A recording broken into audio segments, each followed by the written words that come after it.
तो वो दो फरीक होकर आपस में झगड़ने लगे। स्वालेह ने कहा कि ऐ कौम, तुम भलाई से पहले बुराई के लिए क्यों जल्दी करते हो और अल्लाह से बख्शिश क्यों नहीं मांगते ताकि तुम पर रहम किया जाए।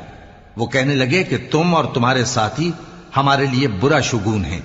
स्वालेह ने कहा कि तुम्हारी बदशुगूनी अल्लाह के पास है, बल्कि तुम ऐसे लोग हो जिनकी आजमाइश की जाती है। और शहर में 9 शख्स थे जो मुल्क में फसाद किया करते थे और इस्लाह से काम नहीं लेते थे।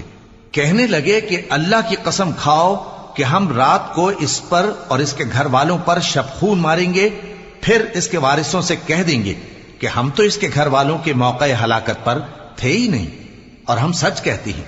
और वो एक चाल चले और हमने भी एक तदबीर की और उनको कुछ खबर न हुई। तो देख लो कि उनकी चाल का अंजाम कैसा हुआ। हमने उनको और उनकी कौम सबको हलाक कर डाला। अब उन